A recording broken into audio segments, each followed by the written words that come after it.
विद्या मंदिर का जो गौरव है वो आचरण दिखाई देना चाहिए।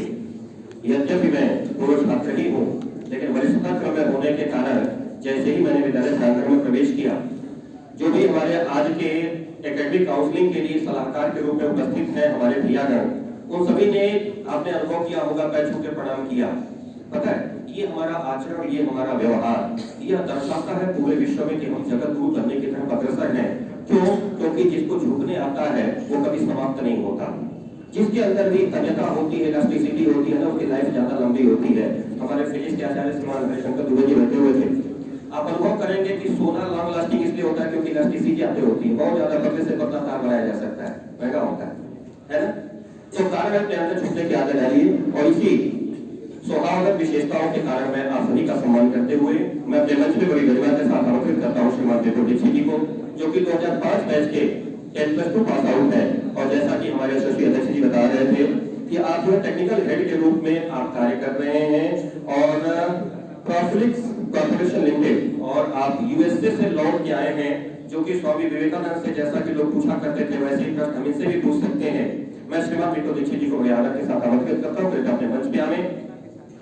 और यूएसए की जो विशेषताएं हैं, उन विशेषताओं में हमारा भारत विकासशील है, यूएसए विकसित देश है। दोनों के बीच में संगठनात्मक रूप से देखा जाए, शिक्षा के स्तर पे देखा जाए, व्यवहार के स्तर पे देखा जाए, क्या अंतर है, हमें अपने आप को कितना पॉलिश करने की आवश्यकता है ताकि हम भी वहां तक पहुंच सकें, इन सारे विषयों में हम आपसे विस्तार से चर्चा करेंगे। और श्रीमान विश्वजीत मिश्रा जी, जो कि 2008 बैच के छात्र हैं, बीटेक हैं इलेक्ट्रॉनिक्स एंड कम्युनिकेशन में, डीबीटी आईआईटी से 2014 में, और आप जो है ओरेकल इंडिया प्राइवेट लिमिटेड के साथ काम कर चुके हैं, जो कि डाटाबेस की इस पूरे विश्व की सबसे दिग्गज कंपनी है। मैं दोनों भैयाओं से आग्रह करता हूँ हमारे मंच पे स्थान लें श्रीमान विपुल दीक्षित जी और श्रीमान, और इसके बाद मैं मॉडरेटर के रूप में, ताकि आपके बीच में और सम्मानित जो हमारे काउंसलर्स हैं इनके बीच में एक समन्वय बन सके, एक कम्युनिकेशन हो सके, इसके लिए मॉडरेटर की जरूरत होगी।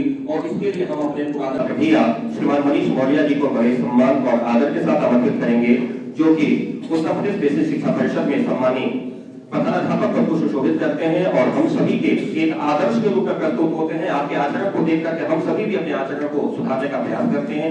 बहुत ही अनुशासन प्रिय अपने विद्यालय के बच्चों को अनुशासन को अंतरित कर रहे हैं। मैं आपके विद्यालय में कई बार विजिट भी किया हूँ, मैंने वीडियो भी देखे हैं, बहुत ही सुंदर आपका व्यवहार है। मैं बड़े आदर के साथ आमंत्रित करता हूँ कि इस मंच को संभालें, कृपया पावें, और हमारे छात्र भैयाओं और हमारे ये जो आज के काउंसलर निदेशक कह सकते हैं और विषय विशेषज्ञों के बीच में समन्वय स्थापित करने में अपनी भूमिका का निर्माण करें। परम आदरणीय श्रीमान मनीष मौर्य जी हमारे पूर्व छात्र भैया, मेरे भी वरिष्ठ हैं, इसलिए आपका भी मैं आदर करता हूँ, सम्मान करता हूँ। और बिना किसी औपचारिकता के यह मंच सीधे मैं श्रीमान मनीष मौर्य जी को समर्पित करता हूँ। आप इस कार्यक्रम को आगे बढ़ाएंगे, श्रीमान मनीष मौर्य जी। आप सभी को प्रणाम। जैसा कि आज का कार्यक्रम कि हम 12वीं कक्षा के उपरांत हमें जो एक एकदम गणित विषय चुनते हैं, तो इसके लिए संभावित हमारे क्षेत्र क्या क्या होंगे। प्रश्न आपसे कि इंटरमीडिएट में गणित चुनने वाले छात्रों के लिए संभावित कार्य क्षेत्र क्या है। ये एक प्रश्न ऐसा है कि वैसे तो इस प्रश्न के पहले थोड़ी सी बात मैं भी अपने माध्यम से कहना चाहता था, क्योंकि भैया ने, रविकांत भैया ने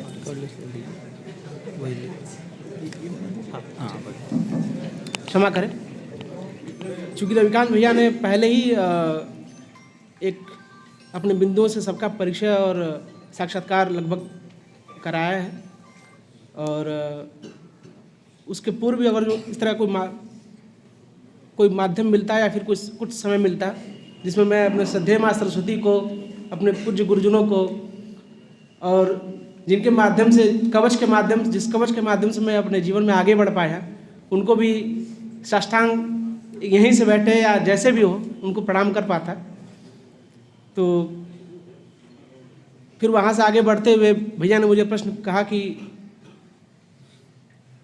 गणित के माध्यम से अपने क्षेत्र को किन किन क्षेत्रों में ले आ सकते हैं, या गणित के माध्यम से गणित को अगर चुने तो किन क्षेत्रों से हम वंचित रह सकते हैं या फिर किन क्षेत्रों में न जा सकते हैं। तो मुझे तो ऐसा व्यक्तिगत तौर पे ऐसा अनुभव होता ही नहीं कि गणित कहीं न लाया जाए और कहीं हम आगे हो जाएं और उसके वजह से किसी क्षेत्र में वंचित हो जाएं, ऐसा संभव ही नहीं है। क्योंकि किस चीज़ में आप गणित को न देखते हैं, अगर जो अपने आप उस प्रश्न का उत्तर बहुत ही छोटा है, एक लाइन में उसको कहा जा सकता है किसी माध्यम से, लेकिन उस तक आने के लिए अगर जो आपके पास किसी तरह की आप किसी न किसी समय पे आप अपने जीवन में संख्या से जरूर परिचित होंगे। एक न एक समय ऐसा आएगा जब आप संख्या से परिचित हो जाएंगे और संख्या के ऊपर आप अपने जीवन के घटकों को लेकर चलेंगे। तो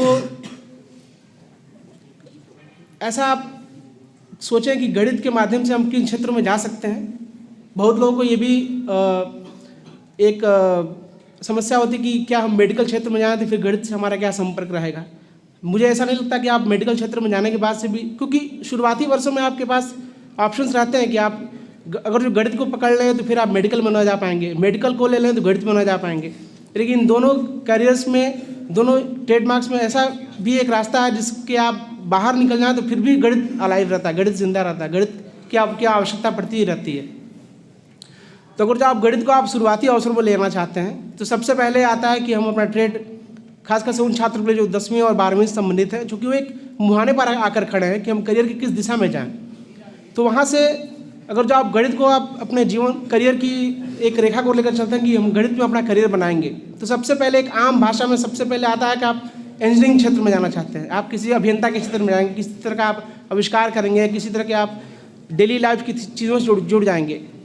और जहाँ ही आप गणित को लेकर थोड़ा दूसरी भूमिका, जैसे बायोलॉजी है, जीव विज्ञान है, उस तरफ आपका अगर जो झुकाव होता है, अगर जो आप उसको लेकर चलते हैं तो फिर आप सोचते हैं कि ये लाइन मेरी मेडिकल को जाएगी और इससे हम मेडिकल के क्षेत्र में चीज़ों को समझेंगे और उनसे रूबरू होंगे या फिर उन पर पढ़ाई करेंगे, उन पर अपना करियर बनाएंगे। लेकिन इसके अलावा भी ऐसे बहुत सारे करियर्स हैं जिनके बाद आप अगर जो मैथमेटिक्स आपने ऑप्ट किया है और उसके बाद से आपने लाइफ में एक करियर बनाया है, और अगर जो आपने मेडिकल लाइन में एक करियर बनाया है, उनके बाद भी एक ऐसे और भी वेंचर्स हैं जहां आप अपनी भूमिका निभा सकते हैं। एक साइंटिस्ट के तौर पे, एक वैज्ञानिक के तौर पे आप अपने आप को प्रतिस्थापित कर सकते हैं। वो आप गणित से पढ़ाई किया हो तो, और जो आपने बायोलॉजी से या फिर किसी और स्ट्रीम में पढ़ाई करके मेडिकल लाइन में ही जाके अगर जो आप अपने रिसर्च को जारी रखते हैं या फिर अपने किसी ऐसे थॉट प्रोसेस को लेकर आते हैं जो सिर्फ डॉक्टर ही बने नहीं रहने देता है आपको, जो सिर्फ आपको इंजीनियर ही नहीं रहने देता है आपको, अगर जो वहाँ से आप आगे चलते हैं तो फिर आपके पास सामने और भी वास्ट फील्ड दिखाई देती है जिसमें आप अपने अनुसंधान को कंटिन्यू कर सकते हैं। और वैज्ञानिक के तौर पे किसी ऐसे मंच पर आप, जैसे अंतरिक्ष का भी एक विषय है, इनमें भी ऐसा नहीं कि सिर्फ इंजीनियर ही पहुंचते हैं, वहाँ ऐसे लोग भी हैं जिन्होंने मेडिकल लाइन में भी पढ़ाई की है और उस चीज़ों को समझा, कंपोनेंट्स को समझा है और कंपोनेंट्स के बेसिस पे अपने रिसर्च को जारी किया है और उस पर अपनी उपलब्धियों को हासिल करके वहाँ तक उन्होंने छलांग लगाई है। तो ऐसा कोई स्ट्रीम नहीं जहाँ पर सिर्फ मैं ये कहूँ कि सिर्फ गणित ही आपको ले आ सकता है। यह कहना बहुत ही क्योंकि सिर्फ एक गणित का विद्यार्थी होने के नाते सिर्फ इस क्षेत्र को यहीं बंद नहीं किया जा सकता कि आप गणित के माध्यम से सिर्फ यहीं जा सकते हैं।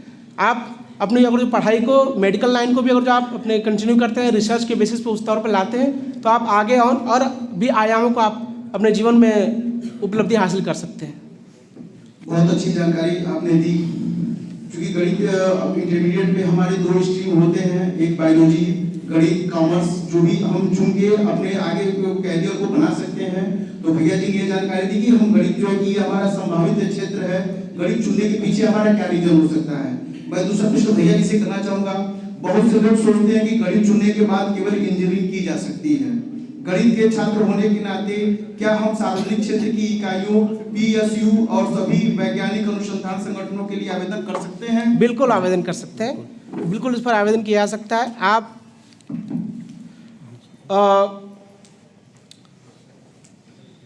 क्योंकि ये सब संस्थाएं ऐसी हैं कि इनके एक बेसिक रिक्वायरमेंट होती है। इन संस्थाओं में आप किसी एलिजिबिलिटी के आधार पर ही पहुंचते हैं, क्योंकि इन संस्थाओं को उस तरह से बनाया गया है कि आपको बेसिक, हालांकि कभी कभी ऐसा होता है कि ये कहना भी बहुत आसान है कि अनुभव और जो पढ़ा लिखा, एक डिग्री हमारे सामने होती है जो हमको बताती है कि हम पढ़े लिखे हैं, लेकिन बहुत बार वो डिग्री हमें हमारे व्यक्तित्व में, हमारे आचरण में या फिर हमारे उस तरह के स्ट्रीम में परिलक्षित नहीं होती है, तो फिर वो डिग्री मात्र ही मात्र रह जाती है। लेकिन कभी कभी ऐसा भी होता है कि किसी के पास वो कागज़ दिखाने को तो नहीं रहता है, लेकिन वो बहुत ही अपने काम में इतना मजा हुआ रहता है कि उसको डिग्री या फिर किसी बेसिस से उन्हें पहचाना जाता है, वो काम के बेसिस से पहचाना जाता है कि इसको इतना जानकारी है, इतना कॉन्फिडेंस है, क्योंकि उसके अंदर वो बेचैनी कभी की आगे आ चुकी रहती है और उस बेचैनी से उसने अपने आप को इतना इम्प्रूव कर लिया रहता है कि आप उसको डिग्री से सिर्फ नहीं पहचान सकते।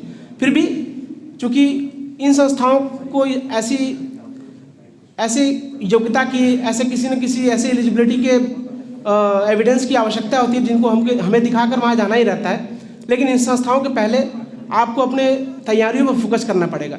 कुछ तैयारी तो हमारे विद्यालय में अपने आप स्वयं भी उससे गुजर रहे होते हैं, कुछ अपने आप खुद भी सर्च कर रहे होते हैं, अपने सामाजिक एंगल्स में आप उसको तलाश रहे होते हैं कि हम और क्या पढ़ सकते हैं और कहाँ हम पीछे हैं।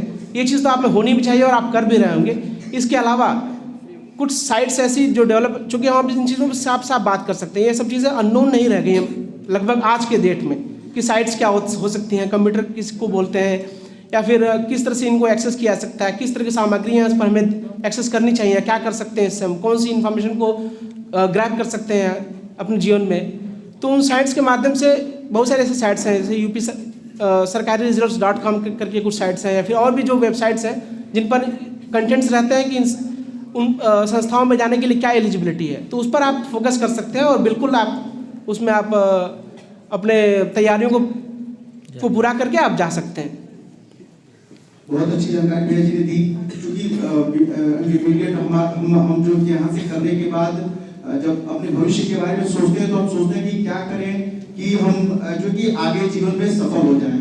तो सफल होने के लिए हम लोग भी जो है कि अपना बीएससी है, एमएससी है, उसका पीएचडी करने के बाद तमाम जो है कि वैज्ञानिक अनुसंधान के लिए हम लोग एलिजिबल हो जाते हैं। अगला प्रश्न भैया जी से, कई मामलों में हम आईआईटी और एनआईटी या कह सकते हैं कि शीर्ष इंजीनियरिंग कॉलेजों में चयनित नहीं होते हैं, तो क्या सिर्फ इंजीनियरिंग करने के लिए या औसत से नीचे के कॉलेज को चुनना अच्छा है इंजीनियरिंग के क्षेत्र में?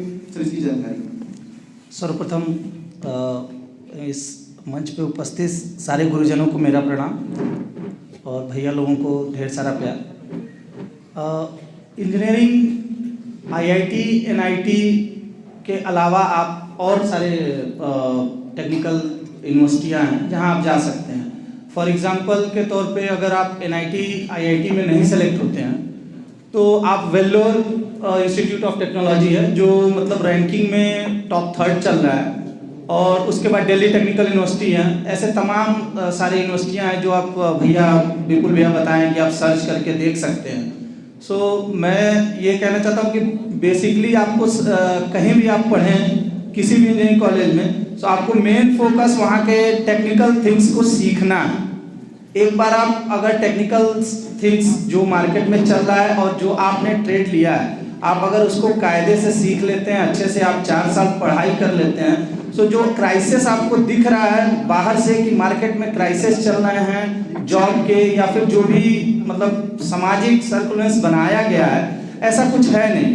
आप अगर अच्छे से तैयारी करते हैं, अच्छे से किसी भी फील्ड में अच्छे से मेहनत करते हैं, तो डेफिनेटली क्या कहता है बहुत सारी, खासतौर से अगर आप आईटी सेक्टर की बात करते हैं तो आईटी सेक्टर के लिए तो भरमार है, एक तरीके से कह सकते हैं कि वास्ट फील्ड है, और इसके लिए तो बेसिकली इंजीनियरिंग की भी जरूरत नहीं है। आप नॉर्मल एज अ ग्रेजुएट किसी भी नॉर्मल बीए का भी स्टूडेंट अगर चाहे कि आईटी सेक्टर में एंट्री करना चाहता है तो इजीली वो इंटर कर सकता है। बस आपको ये चीज़ ध्यान रखना पड़ेगा कि आप किस पर्टिकुलर टेक्नोलॉजी को सीखना चाहते हैं और किस में आप इंटरेस्टेड हैं, और बेसिकली आपको क्या कहता है आपके इंटरेस्ट पे सारा चीज़ निर्भर करता है कि आप कैसे उस चीज़ को सीखते हैं और कितना इच्छुक हैं उस चीज़ को सीखने में।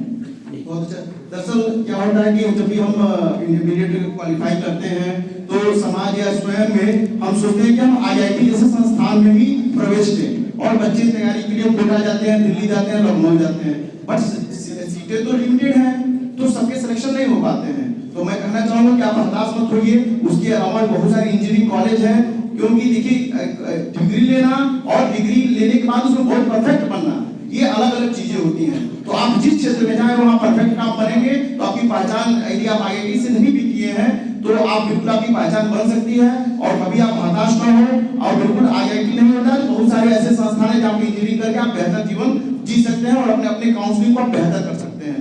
भैया जी मैं आपसे एक पूछना चाहता हूँ, अगर हम गणित चुन रहे हैं तो तैयारी के लिए हमारा मुख्य फोकस क्या होना चाहिए?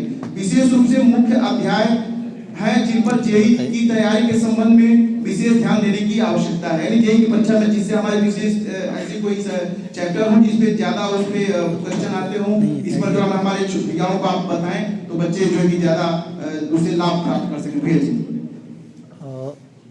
जेईई के लिए स्पेशल अभी तो बहुत सारे चेंजेस डेली बाय डेली आ रहे हैं। जब हम लोग क्या करते थे तो उस टाइम पे एक्चुअली जेईई का प्रॉपर था, तो अभी का सिलेबस के हिसाब से आप बेसिकली फोकस क्या करता है, ये उठाता है कैलकुलस वगैरह ज़्यादा फोकस में लीजिए, स्टैटिक्स डायनामिक्स को आप फोकस पे लीजिए, ये सब सारी चीज़ें हैं जो आप देख सकते हैं। और एक चीज़ मैं जोड़ना चाहूँगा मैं, क्योंकि तैयारियों का ऐसा विषय है कि इसको जितना कम में जितना अधिक समझाया सके, और कभी कभी तो जितना अधिक करके जितना अधिक समझाया सके।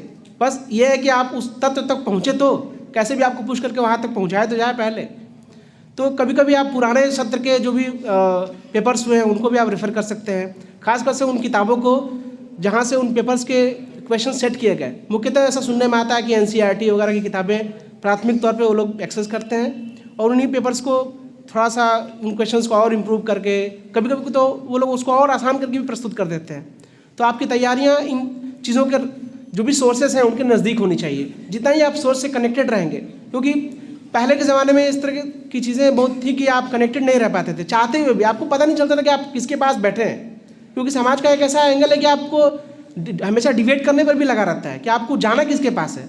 आप ये भ्रम तो हमेशा रहेगा, ये जीवन भर कभी न कभी रहेगा। इवन तो आप राइट टू जो भी इन्फॉर्मेशन उससे आप कनेक्टेड हैं, फिर भी आप कभी न कभी डिस्कनेक्टेड फील करेंगे। इस मामले में किससे सलाह लें, इस मामले में किससे पूछें।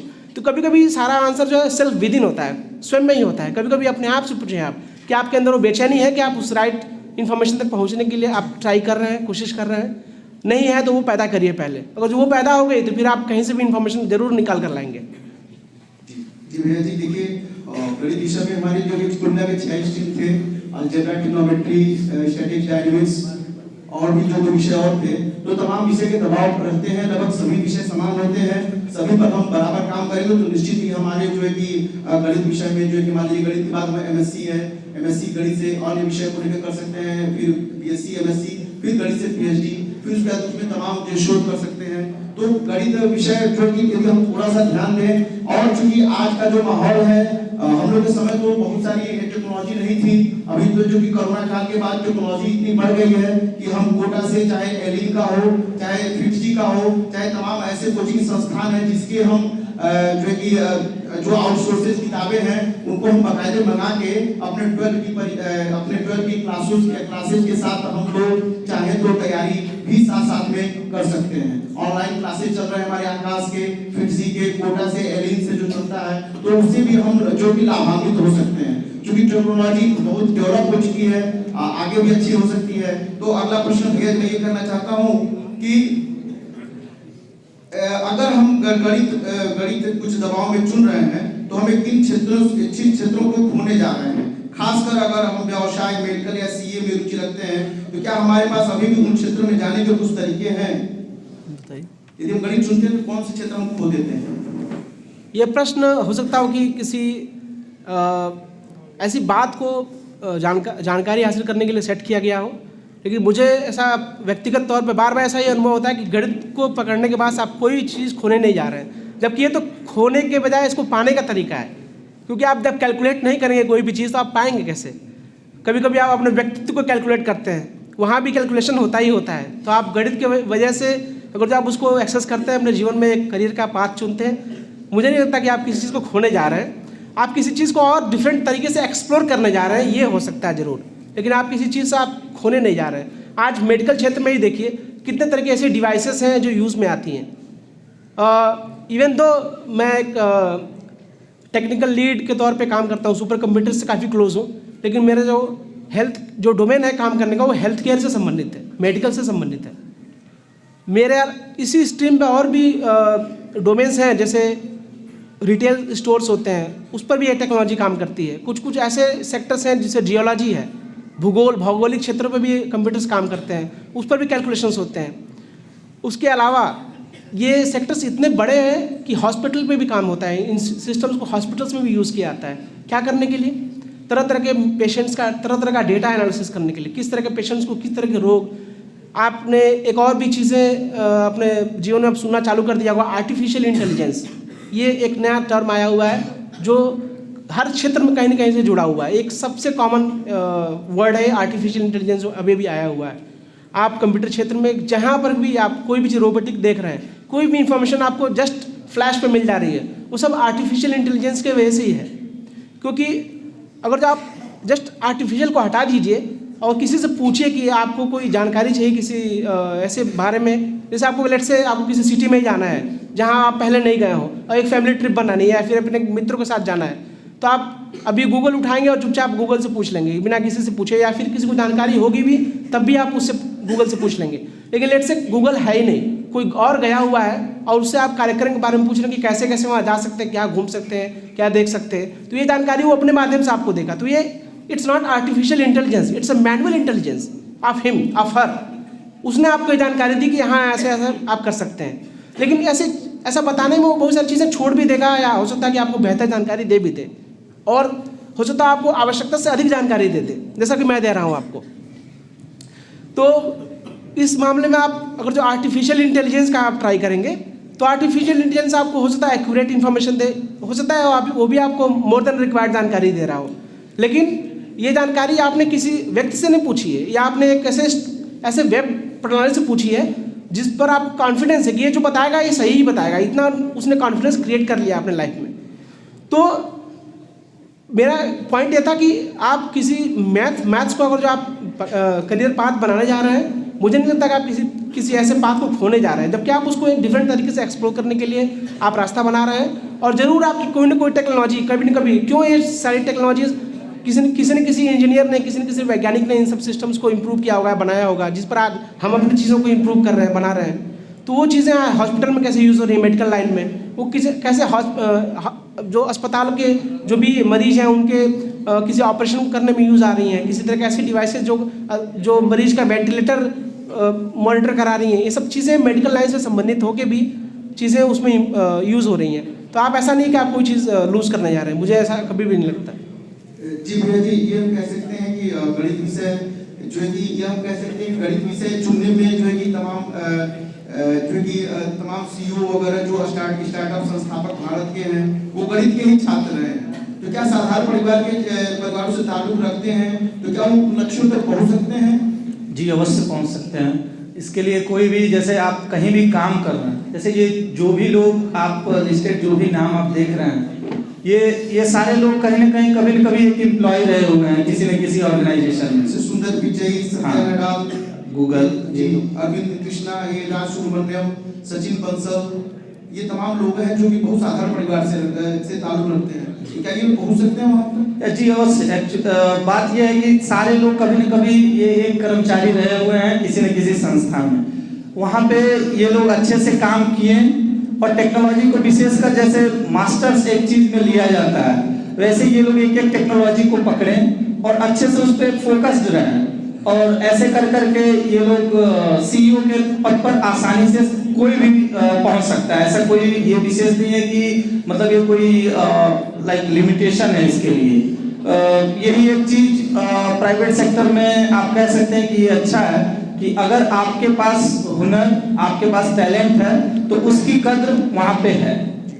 लोग कहते हैं कि गणित विषय चुनने के बाद कुछ बिंदु और भी इसमें जोड़ना चाहता हूँ मैं, कि आप अपने जीवन में किसी भी क्षेत्र में हो, कहीं पर भी हो, चाहे घर में हो, बाहर हो, पब्लिक लाइफ में हो, कहीं पर भी हो, आप अपने कंटिन्यूस लर्निंग को मत छोड़िए।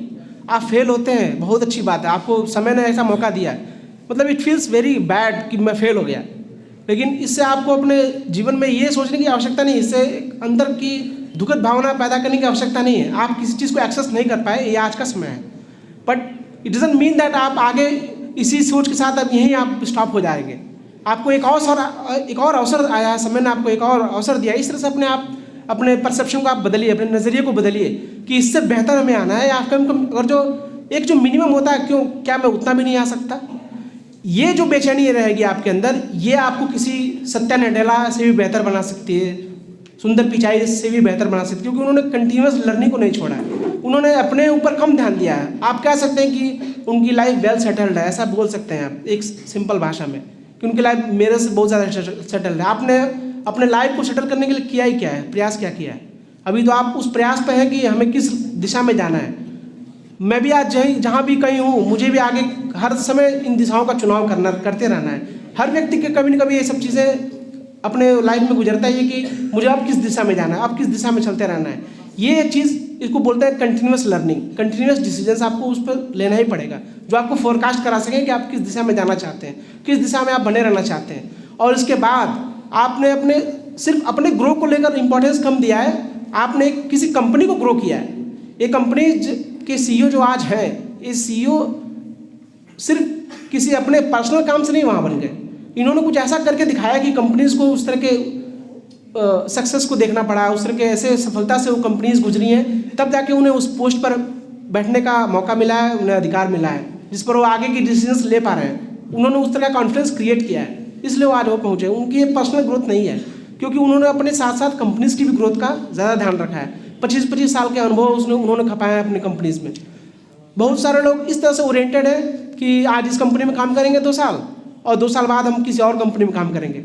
इस तरह से वो पर्सनल ग्रोथ की तरफ एक्सेस करते हैं अपने आप को। लेकिन एक वर्ड है लर्न, LEARN, अगर जो इसमें से आप बहुत लोग L को हटा के चलते हैं कि अर्न करो बस कंपनीज बदल के, लेकिन अगर जो आपने L को पकड़ के रखा है, जरूर आप कहीं न कहीं एक ऐसी विशाल व्यक्तित्व को आप जन्म दे रहे हैं अपने साथ साथ, जो आपके साथ साथ उस जो भी संस्था है उसको भी प्रकाशित करेगी। तो हमेशा अपने लर्न को आप पकड़ के चलिए, अर्न अपने आप पीछे लगा रहेगा। L के पीछे आप L को हटा के चलने की जरूरत नहीं है, L को पकड़ के रखिए ताकि अर्न हमेशा पकड़ के रहेगा, क्योंकि इस तरह से अर्न का कोई मतलब नहीं है बिना लर्न के। तो इतनी ही बात थी इस पर। बहुत अच्छी जानकारी भैया जी। जैसा कि बता रहे भैया जी कि लर्न को आप अध्ययन को छोड़िए मत, उसको पकड़े रहिए। जिस प्रकार हाई स्कूल और इंटरमीडिएट में आपने 6-6 घंटे 8-8 घंटे आपने अध्ययन किए, ठीक उसी प्रकार अध्ययन करते रहिए, बिल्कुल आपकी जो भी सफलता पे चरण होगी। ये कहावत है कि खेलोगे कूदोगे बनोगे खरा, पढ़ोगे लिखोगे बनोगे नवाब। तो मेरा अगला प्रश्न पर है, यदि हम गणित विषय का चयन कर रहे हैं तो क्या हमें खेल या कला से अपने जुनून का पालन करने के लिए पर्याप्त समय मिल सकता है? जी अवश्य मिल सकता है। कला के लिए तमाम, जैसे किसी भी ऑर्गेनाइजेशन में भी अगर आप काम कर रहे हैं, अगर ज्वाइन करते हैं, तो वहाँ भी तमाम सेक्टरें हैं जो एक्टिविटीज़ चलती रहती हैं इससे रिलेटेड, और बढ़ सकता है आदमी। और तमाम ऐसे टीवी एक्टर या फिर आप क्रिकेटर या फिर बहुत सारे लोगों को देखे होंगे जो इंजीनियरिंग बैकग्राउंड से भी आगे बढ़े हैं और अपना नाम किए हैं। जी। और देखिए ये खेल जी, बहुत बार ऐसा मौका आया कि कभी किसी ऐसे लोकेलिटी में था, देखिए जैसा कि हैदराबाद में रहना होता है, तो वहाँ जो मूल भाषा है वो तेलुगु है। कभी कभी तमिलियंस से भी बातचीत होती है, और तरह तरह की भाषाओं से परिप्रेक्ष्य कन्नड़ या फिर मलयालम, ऐसे लोगों से उठना बैठना, चाहे उनसे बातचीत करना, क्योंकि हम लोग की जब ऐसे क्षेत्रीय लोगों से बातचीत होती है तो वहाँ फिर इंग्लिश एक कनेक्टिव लैंग्वेज हो जाती है। मैं आ रहा हूँ खेल कूद के विषय पर ही, लेकिन चूँकि मुझे नहीं लगता कि मैं वहाँ तक सीधे पहुँच पाऊँगा, इसलिए मैं अपने आप को पुश कर रहा हूँ कि यहाँ से ट्राई कर रहा हूँ मैं। तो बहुत बार ऐसा होता है कि आप उनके बीच हिंदी को आप खोता महसूस करते हैं। तो बहुत बार ऐसा भी होता है कि मेरे मुंह से बरबस ही निकल जाता है, हिंदी के ऐसे ऐसे शब्द जो जानबूझ कर निकलते हैं, वो आपके अंदर ही होता है, वो ऐसे निकलता ही है कि ऐसे ही, मतलब ऐसे ही है तो है। इस पर कोई अहंकार की बात नहीं है तो है। ये एक हमारी अपनी मूलभूत पहचान है कि मैं यहाँ से हूँ।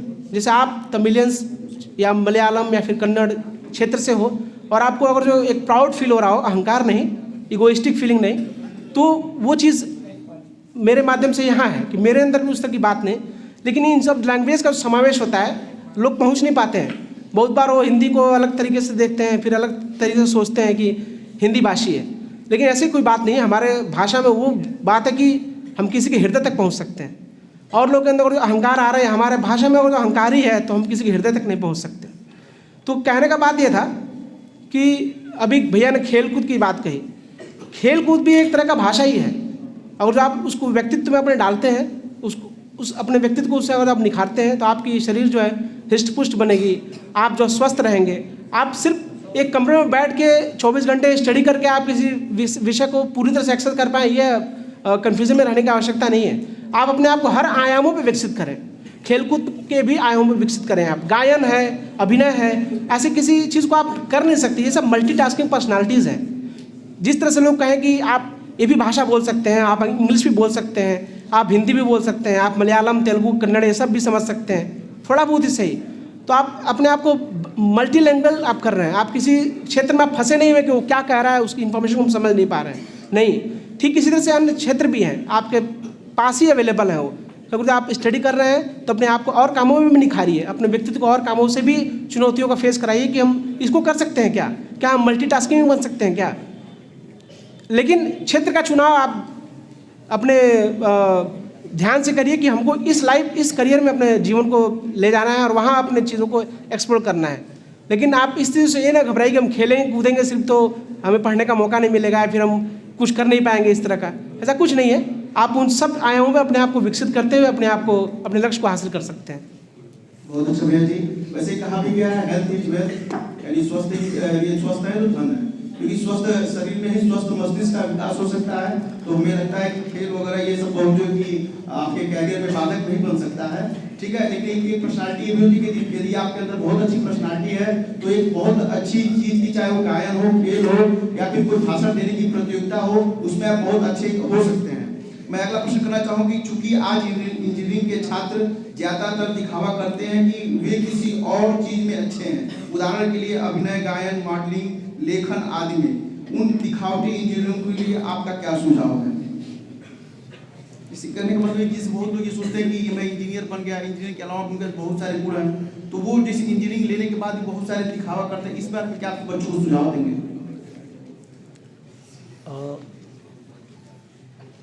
दिखावा, अगर उनके अंदर गुण है वो चाहे तो निखार सकते हैं उस गुण को। जी जी बिल्कुल। और उसमें करियर भी बना सकते हैं। इंजीनियरिंग तो एक तरीके से आप कह सकते हैं ग्रेजुएशन, एक डिग्री है बस, और उसके अलावा अगर आपको चाहिए, आप उस फील्ड में जाना चाहते हैं तो आप जा सकते हैं, कोई उसमें रोक नहीं है, आप जा सकते हैं। बहुत अच्छा। अगला प्रश्न ये है कि आज एक और बिंदु उसमें बहुत पुरानी बात जी कि करना चाहेंगे, ये तो गुरुकुल ही है, इसको गुरुकुल जैसा कहने की आवश्यकता नहीं है मुझे। लेकिन अगर जो एक फेज़ उठाया जाए, बहुत पुराने एक मंचन किया जाए एक अपने आँख में कि गुरुकुल कैसा होता होगा, तो कभी कभी कुछ धारावाहिक या फिर कुछ इस तरह के सीरियल्स हमारे आँख को सामने आ जाते हैं, रामायण हो या फिर महाभारत हो, जिसमें कुछ गुरुकुल का मंचन किया गया हो, तो उसमें दिखाई देता है कि गुरुकुल में कैसे छात्र पढ़ते हैं, कैसे किन किन टास्क में उनको गुरु जो है भेजते हैं।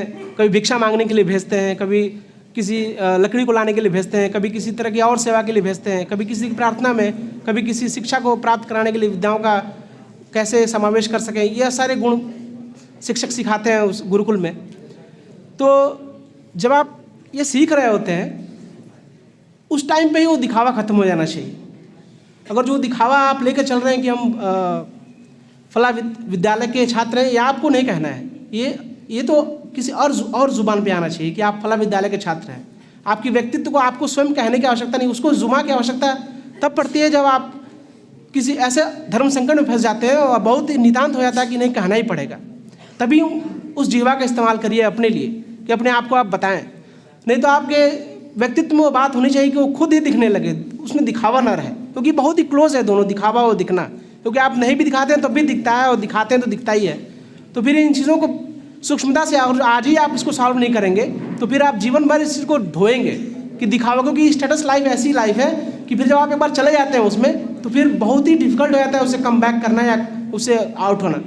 वो बहुत ही डिफिकल्ट है क्योंकि समाज निकलने नहीं देता है आपको, आप चाह के भी निकल नहीं पाते हैं। आप फिर उसको लगते हैं, उसको वहन करने लगते हैं, निर्वहन करने लगते हैं, उसको आप एक बोझ भी बना चल सकते हैं। फिर आप उसको एक सोचते हैं कि यही एक लाइफ है, इसके आगे कुछ अब है नहीं। तो आप जिस एज में हैं आप उसी एज में उस दिखावे का खत्म कर दीजिए। कोई शिक्षक कोई गुरुकुल में अगर किसी बच्चे को भिक्षाटन के लिए भेजा जाता था, इसका मतलब ये नहीं कि वो उसको भिक्षा मांग के जीवन व्यतीत करना है। ये भी एक माध्यम था कि आप भिक्षा मांगने जा रहे हैं, जीवन में आपको किसी भी स्थिति में आना पड़े जीवन के लिए, अपने शरीर को बचाने के लिए, अपने आप को आगे बढ़ाने के लिए। तो इन सब चीज़ों से भी मत चूकना, इन सब चीज़ों से अपने शरीर की रक्षा करना इन सब चीज़ों से भी अपने परिवार की रक्षा करना, उस तरह के घमंड का, क्योंकि आज वो झेप है, आज आप मुझे कह दिया जाएगा कि फलाने के घर जाकर भिक्षा मांग के लाओ, अपना भोजन, अपना परिवार चलाओ, तो एक झेप महसूस हो सकता होगा। शायद हम कह रहे हैं, इसके बाद हमें कोई कहे तो नहीं होगा, मैं चला भी जाऊँगा। लेकिन आप अपने करियर के आयामों को उस तरह से विकसित करिए कि आपको किसी भी स्थिति में कोई आपको काट ना सके। आप आवश्यकता पड़ने पर सूक्ष्म से सूक्ष्म हो जाइए और आवश्यकता पड़ने पर आप विशाल से विशाल हो जाइए।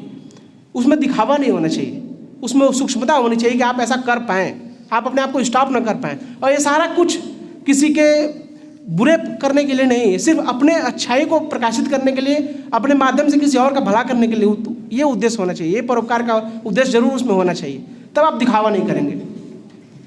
बहुत अच्छा भैया जी, आपने बहुत अच्छी जगह, चूंकि अभिनय की बात आई तो जब हम लोग यहाँ पे शिशु हम लोग पढ़े हुए हैं, तो हम लोग ने यहाँ पे लक्ष्मीबाई, महाराणा प्रताप, महात्मा गांधी, तमाम कॉस्ट्यूम अपने जो कि पहन के तमाम जो कि अपने वीर पुरुषों को हमने बनते हुए देखा है। तो निश्चित हम लोग समाज के लिए तो ऑलरेडी अभिनय करते हैं और अपने व्यक्तित्व का भी निखार करते हैं। मैं स्वयं बताऊं कि मैंने यहाँ अभिनय किया था और मैं DDU में MSc का छात्र रहा गणित विषय का, और मैंने वहाँ पे NSS एक होता है, राष्ट्रीय सेवा योजना एक होती है वहाँ पे, तो वहाँ मैंने यही नाटक किया था। तो मुझे बेस्ट वॉलंटियर का पुरस्कार मिला DDU के जो है कि हमारे जो कुलपति थे उनके द्वारा। उन्होंने पूछा कि आपने कहाँ से सीखा? हमने कहा सर विद्या मंदिर के छात्र हैं, हमने सर वहाँ से सीखा था ये चीजें।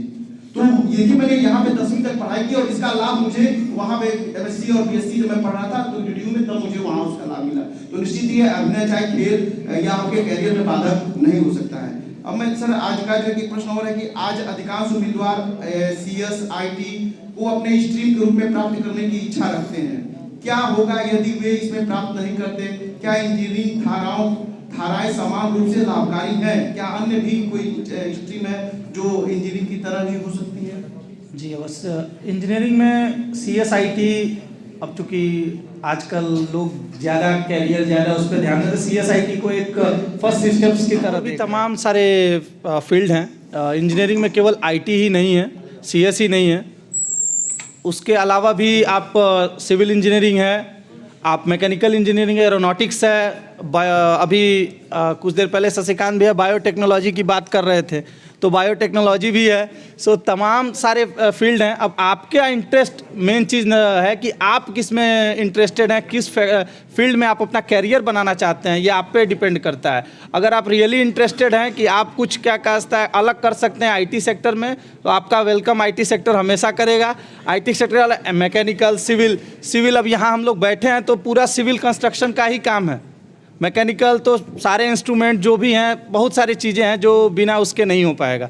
सो हर ब्रांच एक दूसरे से इंटरकनेक्ट है, बिना एक ब्रांच से दूसरे ब्रांच का काम नहीं हो सकता है। तो ये पर्टिकुलरली कहना कि केवल CS IT, ये मैं इसके पक्ष में नहीं हूँ।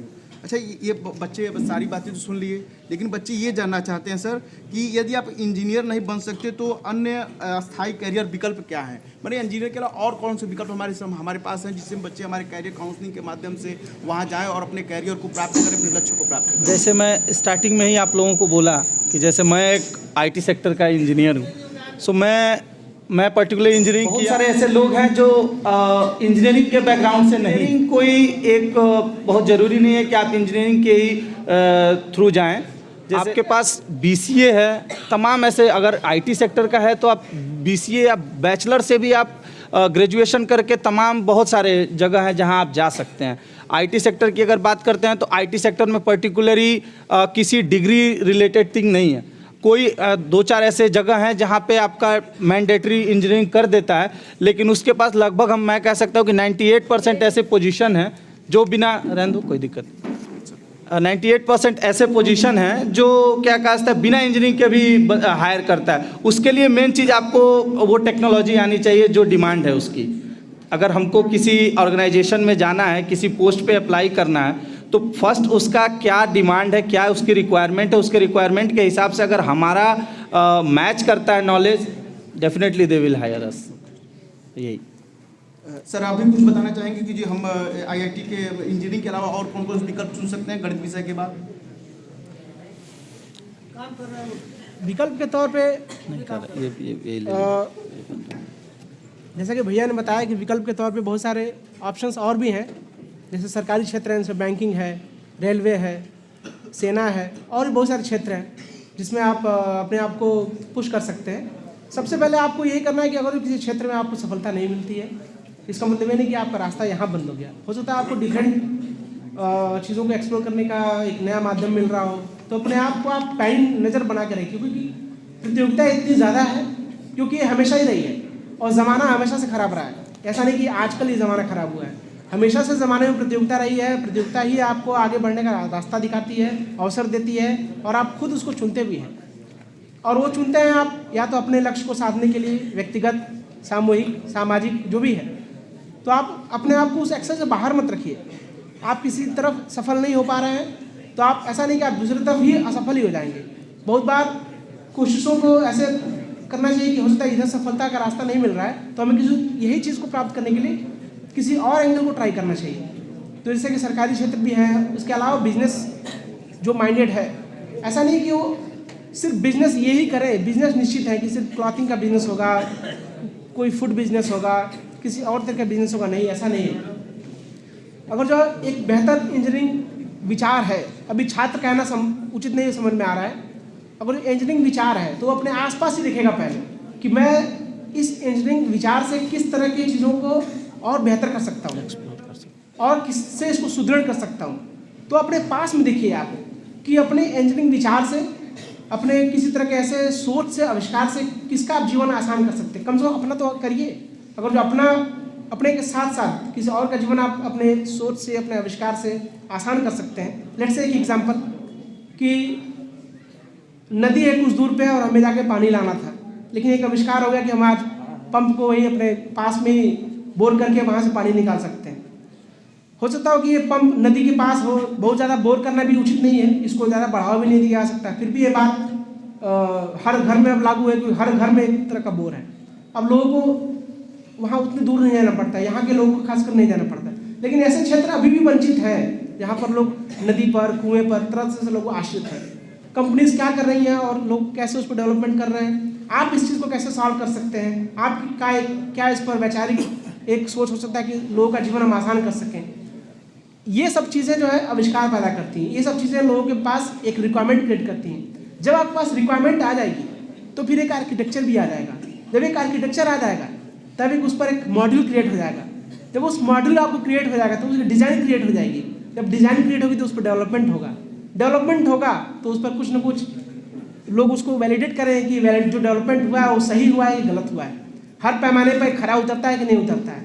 जब वो टेस्टिंग हो जाएगी तो फिर वो चीज़ लाइफ में इम्प्लीमेंट हो जाएगी, और जब वो इम्प्लीमेंट हो जाएगी तो लोगों को वो उनके मूलभूत परिणाम देने लगेगी। तो आप ऐसा नहीं सोच सकते कि ये क्षेत्र हमने लूज कर दिया, CSIT में जगह नहीं मिली तो हमें कहाँ जाना चाहिए।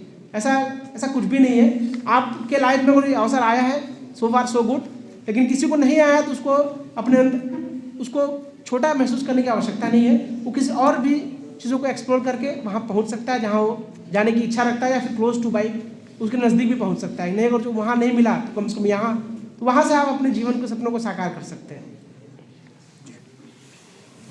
बहुत अच्छी, चूंकि कैरियर काउंसलिंग हमारे लिए चल रही है, आप 12 के बाद क्या क्या चुनेंगे ताकि आप अपने लक्ष्य को प्राप्त कर सकें। चूंकि सभी लोगों का ये सपना होता है कि हम एक अच्छे पोस्ट पर जाएं, अधिकारी बने, अपने जीवन में जहां भी जाए वहां बेहतर काम करें। क्योंकि भैया जी ने पूरी IT सेक्टर, इंजीनियरिंग के बारे में आपको जानकारी दी। इसके अलावा बहुत सारी स्ट्रीम ऐसे हैं, जैसे आप एक प्रोफेसर बन सकते हैं, अध्यापक बन सकते हैं, PCS बन सकते हैं, IAS बन सकते हैं, और NDA में जा सकते हैं। स्पेशल क्लास रेलवे अप्रेंटिस होता है जो कि तमाम से सेना का क्षेत्र है, उसकी बहुत सारी परीक्षाएं, जैसे NDA आप है तो 12 के बाद ही NDA होता है, नेशनल डिफेंस एकेडमी। इसमें आप बन सकते हैं जो कि आप लेफ्टिनेंट बन सकते हैं। जैसे अपने अंगद यादव, ये भी अपने नए कॉलेज, अपने स्कूल के छात्र हैं, हम लोग के एक साल सीनियर है, जूनियर है, अंगद यादव, जिन्होंने NDA क्वालिफाई किया। उनका आवास यहीं पे इसी रोड पे अपने घर के आगे है, तो NDA उन्होंने क्वालिफाई किया।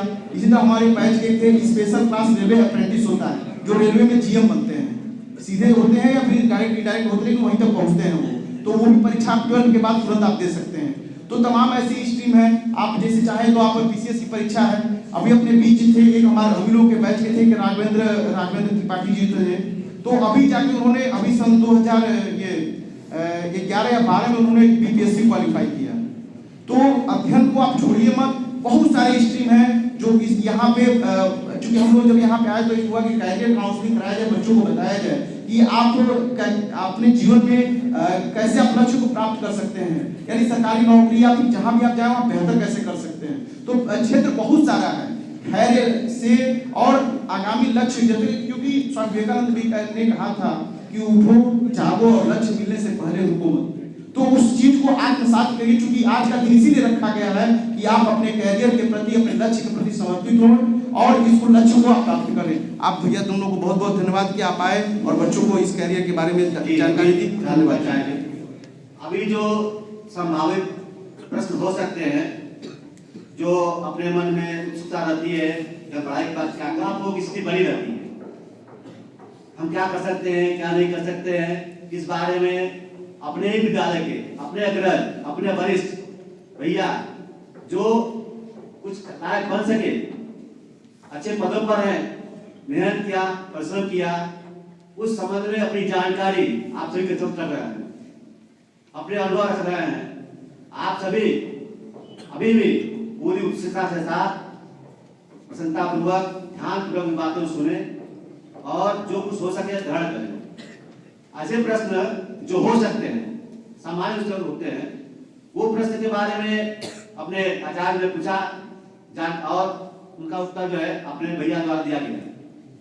अपने मन में और भी जो है प्रश्न हो सकते हैं जिनका जो इस यहाँ पर अभी तक नहीं आए होंगे, तो आप सभी से निवेदन है बेटा पुनः विचार करें और आपके मन जो कुछ शंका हो, जो कुछ उत्सुकता हो, जो कुछ जानकारी करना चाहते हो, पूछें, उनसे जानकारी लें। केवल सुनने की स्थिति में आप नहीं, हम केवल सुनेंगे ऐसा नहीं है। आप सभी इस बात से ध्यान रखिए, आप बैठे हुए हैं, जो बताया जा रहा है ये तो संभावना है, लेकिन इसके अलावा आपके पास क्या प्रश्न हो सकता है, क्या आप जानना चाहते हैं। आज इस अवसर का लाभ उठाएं आप सभी लोग, बड़े परिश्रम से, मेहनत से आप सभी के लिए आयोजन पूर्व के भैया द्वारा किया गया है और उनका समाधान करने के लिए, अपने अनुभव देने के लिए, अपने संघर्ष की बात बताने के लिए सभी आप भैया उपस्थित हुए हैं, तो आप उनका लाभ उठाएंगे। अभी जो है इसके बाद से जो है कि बायो कितने छात्र होंगे, क्या करें, ठीक है, उनको लगता है कि अगला प्रश्न बायो से आना चाहिए, कॉमर्स से आएंगे। कॉमर्स कितने हैं, अच्छी संख्या, आप सभी 17 का हैं, ठीक है, हाँ 17 का हैं। जो प्रश्न पूछे जा रहे हैं उनको ध्यान दें कि क्या क्या प्रश्न पूछा गया, क्या क्या आपको समाधान मिला और क्या प्रश्न हो सकते हैं, उनको आप जो है अपने मन में रखिए। सब प्रश्न होने के बाद से उसी सत्र में आप उनसे पूरा पूछेंगे कि हम क्या किसी कार्य किए, बीच बीच में बात स्पष्ट नहीं बात पूछ सकते हैं, ठीक है। आप सभी बात गणित के संबंध में कोई प्रश्न जानकारी करना चाहते हो, कोई प्रश्न पूछा सकते हैं, पूछ सकते हैं।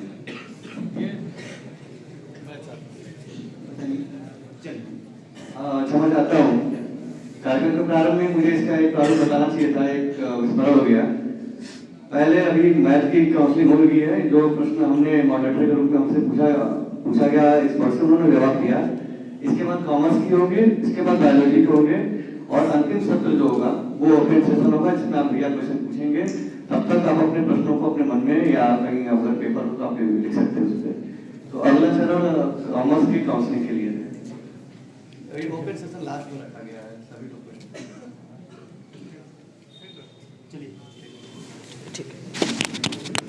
बहुत बहुत धन्यवाद हमारे मंचस्थ जो आज अतिथि भैया थे और हमारे आज के जो इंटरव्यू के रूप में मॉडरेटर के उत्तर भैया से मनीष मौर्य जी।